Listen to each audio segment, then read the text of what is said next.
ಮಹಿಳಾ ಪ್ರಧಾನವಾದದ್ದು. ಕೃಷಿ ಸಂಸ್ಕೃತಿಯಿಂದ ಜಾನಪದ ಉಗಮವಾದರೆ ಅದನ್ನು ಉಳಿಸಿದಂಥವ್ರು ಹೆಣ್ಣು ಮಕ್ಕಳು. ಅದಕ್ಕೋಸ್ಕರ ನಾವು 10 ವರ್ಷಕ್ಕೆ ಹಿಂದೆ ಕನ್ನಡ ಜಾನಪದ ಪರಿಷತ್ ಪ್ರಾರಂಭ ಮಾಡಿ ದಶಮಾನೋತ್ಸವದ ಸಂದರ್ಭದಲ್ಲಿ ರಾಜ್ಯದ 31 ಜಿಲ್ಲಾ ಮಹಿಳಾ ಘಟಕಗಳನ್ನು ಪ್ರಾರಂಭಿಸಬೇಕಂತ ತೀರ್ಮಾನಿಸಿದ್ವಿ.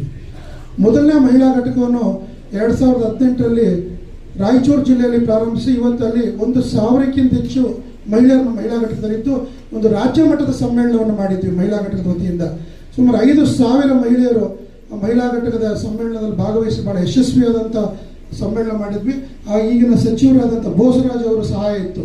ಯಾಕಂದರೆ ಪೂರ್ತಿ ಕಾರ್ಯಕ್ರಮವನ್ನು ಅವರು ನಮಗೆ ಸಹಕಾರ ಮಾಡಿದ್ರಿಂದ ಆ ಸಮ್ಮೇಳನ ಬಹಳಷ್ಟು ಯಶಸ್ವಿ ಆಯಿತು. ಅವ್ರನ್ನ ಸ್ಮರಿಸ್ಕೊಳ್ತಾ ಅಲ್ಲಿನ ಸ್ಥಳೀಯ ಶಾಸಕರು ಎಲ್ಲರೂ ಭಾಳಷ್ಟು ಸಹಕಾರ ಮಾಡಿದ್ರು. ಈಗ ಇತ್ತೀಚೆಗೆ ಅದಾದ ತಕ್ಷಣ ಬೆಂಗಳೂರಿನ 28 ವಿಧಾನಸಭಾ ಕ್ಷೇತ್ರಗಳಲ್ಲೂ ಮಹಿಳಾ ಘಟಕ ಮಾಡಿದ್ದೀವಿ. ಅದರಲ್ಲಿ 16 ಮಹಿಳಾ ಘಟಕಗಳು ಈಗಾಗಲೇ ಉದ್ಘಾಟನೆ ಆಗಿದೆ. ಈ ರಾಜ್ಯದಲ್ಲಿ ಈ ವರ್ಷದಲ್ಲಿ 31 ಜಿಲ್ಲೆಯನ್ನು ಮಾಡಬೇಕಿದೆ. ಈಗ ಮಹಿಳಾ ಘಟಕದ ಜಿಲ್ಲಾ ಉದ್ಘಾಟನೆ ಫೆಬ್ರವರಿ 1ಕ್ಕಿದೆ. ಉಡುಪಿ ಜಿಲ್ಲೆ ಉದ್ಘಾಟನೆ ಈ ತಿಂಗಳು ಇರೋದ್ರಿಂದ ನಾನು ಮುಖ್ಯವಾಗಿ ಮಹಿಳಾ ಸಬಲೀಕರಣ ಜಾನಪದದ ಮೂಲಕ ಆಗಬೇಕನ್ನೋ ಉದ್ದೇಶದಿಂದ ಮಹಿಳೆಯರು ಇದು ಮಾಡ್ತಾ ಇದ್ದೀವಿ. ಮತ್ತು ಮಾರ್ಚ್ ತಿಂಗಳಲ್ಲಿ ರಾಜ್ಯದ ಮಹಿಳಾ ಘಟಕಕ್ಕೆ ಮಹಿಳಾ ಅಧ್ಯಕ್ಷರಾಗ್ತಾರೆ. ಡಾಕ್ಟರ್ ಮಂಜುಳಾ ಉಳ್ಳಳ್ಳಿ ಅಂತ ಈಗ ರಾಜ್ಯದ ಉನ್ನತ ಅಧಿಕಾರಿ ಅವರು ಮಾರ್ಚ್ಗೆ ನಿವೃತ್ತಿ ಆದ ತಕ್ಷಣ ರಾಜ್ಯದ ಮಹಿಳಾ ಘಟಕದ ಅಧ್ಯಕ್ಷರಾಗಿ ಅವ್ರನ್ನ ನೇಮಿಸ್ತಾ ಇದ್ದೀವಿ. ಯಾಕಂದರೆ ಅವರು ನಂಜುಂಡೇಶ್ವರನ ಮಹಾಕಾವ್ಯದ ಬಗ್ಗೆ PhD ಮಾಡೋದ್ರ ಜೊತೆಗೆ ಜಾನಪದದ ಸುಮಾರು 45 ಪುಸ್ತಕಗಳನ್ನ ಸಂಪಾದನೆ ಮಾಡಿದ್ದಾರೆ. ಭಾಳಷ್ಟು ದೊಡ್ಡ ವಿದ್ವಾಂಸರವರು. ಅವರು ಬರೋದ್ರ ಜೊತೆಗೆ ಈಗ ರಾಜ್ಯದಲ್ಲಿ 2 ಮಹಿಳಾ ಘಟಕದ ರಾಜ್ಯ ಸಂಚಾಲಕರಿದ್ದಾರೆ. ಇವತ್ತು ತುರ್ತಾಗಿ ಕಾರ್ಯಕ್ರಮದಿಂದ ಬರಲಿಲ್ಲ. ಡಾಕ್ಟರ್ ಭಾರತಿ ಮರವಂತೆ ಅಂತ ಅವರು ಏಷ್ಯಾದಲ್ಲೇ ಪ್ರಥಮ PhD ರಂಗೋಲಿ ಮೇಲೆ, ನೀರಿನ ಮೇಲೆ ರಂಗೋಲಿ ಬಿಡಿಸ್ತಾರೆ. ಅವರು ಅದ್ರಲ್ಲಿ ಬಹಳಷ್ಟು ಪ್ರಖ್ಯಾತರು. ಅವರು ರಾಜ್ಯ ಸಂಚಾಲಕರಿದ್ದಾರೆ. ಅವ್ರ ಜೊತೆಗೆ ಡಾಕ್ಟರ್ ಪೂರ್ಣಿಮಾ ಜೋಗಿ ಅಂತ ರಾಜ್ಯ NSS ಅಧಿಕಾರಿಗಳಾಗಿದ್ದರು.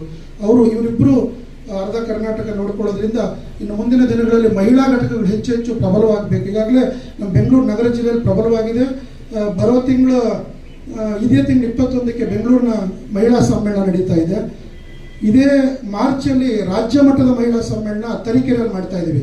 ಹಿಂದೆ ಮಹಾರಾಜರು ಅದನ್ನು ಉದ್ಘಾಟನೆ ಮಾಡಿದರೆ ಈ ಸತಿ ಅವ್ರ ಮಗ ಅದನ್ನು ಉದ್ಘಾಟನೆ ಮಾಡ್ತಕ್ಕಂಥ ಒಂದು ವಿಶೇಷವಾದಂಥ ಮಹಿಳಾ ಸಮ್ಮೇಳನ ತಾವೆಲ್ಲರೂ ಬಂದು ಯಶಸ್ವಿಗೊಳಿಸ್ಬೇಕಂತ. ಜೊತೆಗೆ ಭಾಳಷ್ಟು ಪುಂಡ್ಲಿಕ್ ಮುರಾಳ್ ಅವರು ಈ ಮಹಿಳಾ ಘಟಕ ಮಾಡಲಿಕ್ಕೆ ಅವರು ಜಿಲ್ಲಾ ಜಾನಪದ ಪರಿಷತ್ತಿನ ಸಂಘಟನಾ ಕಾರ್ಯದರ್ಶಿಯಾಗಿ ಭಾಳ ಒಳ್ಳೆ ಕೆಲಸಗಳು ಮಾಡ್ತಾ ಇದ್ದಾರೆ. ನಾವೇನಂದರೆ ಮರಳಿ ಗ್ರಾಮಕ್ಕೆ ಅಂತ ಎಲ್ಲಿ ಗ್ರಾಮದಲ್ಲಿ ಜಾನಪದ ಹೊರತು ಮತ್ತೆ ವಾಪಸ್ ಗ್ರಾಮಕ್ಕೆ ಹೋಗ್ತಕ್ಕಂಥ ಒಂದು ಕೆಲಸ ಮಾಡ್ತಾ ಇದ್ದೀವಿ. ಯಾಕಂದರೆ ಇವತ್ತು ಸರ್ ಭಾಳ ಚೆನ್ನಾಗಿ ಹಾಡಿದ್ರು. ಆದರೆ ಅವರು ಎಲ್ಲ ಬುದ್ಧಿ ಹೇಳ್ತಕ್ಕಂಥ ಮಹಿಳೆಯರು ಮಾತ್ರ ಹೇಳಿದ್ದಾರೆ. ಜನಪದದಲ್ಲಿ ಎಲ್ಲೂ ಗಂಡಸರ ಬುದ್ಧಿ